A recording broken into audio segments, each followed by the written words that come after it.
Hai, yang kan yang terakhir.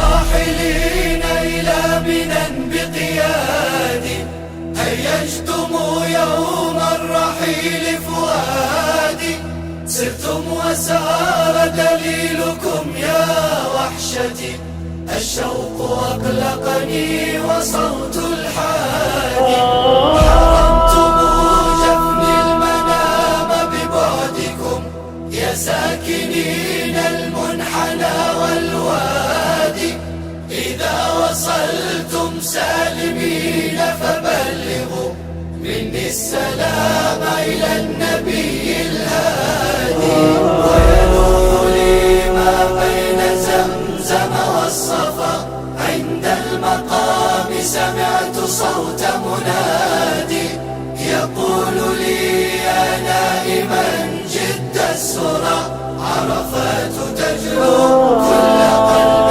صادي يا راحلين إلى منى بقيادي هيجتم يوم الرحيل. Kami mohon kepadamu ya Allah, semoga engkau mempermudahkan perjalanan ibadah kami ini ya Allah, dengan segala kemudahan, kasih dan sayang, keampunan dan keredaanmu ya Allah kepada kami sepanjang kami berada di dua tanah suci-Mu ya Allah. Kurniakanlah kami nikmat kesihatan yang berkekalan baik sepanjang hayat kami ya Allah. Jauhilah kami daripada perkara-perkara yang tidak diingini ya Allah ya Rahman ya Rahim. Kami pohon kepadamu ya Allah segala nikmat dan rahmat rezeki sepanjang kami mengerjakan ibadah, yang akhirnya dengan belas kasihanmu ya Allah engkau kurniakan kepada kami nikmat haji dan umrah yang mabrur ya Allah ya Rahman ya Rahim. Untuk keluarga kami ya Allah yang kami tinggalkan, kami serahkannya kepadamu ya Allah untuk menjaga, memelihara dari segi keselamatan. Jauhilah kami dan mereka yang kami tinggalkan ya Allah daripada segala mara bahaya, kecelakaan, kemalangan, kecelakaan, wabak, penyakit, perbuatan khianat dan jahat daripada jin dan manusia dan segala makhluk yang melata. Rabbana zalamna anfusana wa illam taghfir lana wa tarhamna lanakunanna minal khasirin. Allahumma ja'alna hajjan mabrura wa sayyan mashkura wa dhanban maghfura wa tijaratan lan tabur.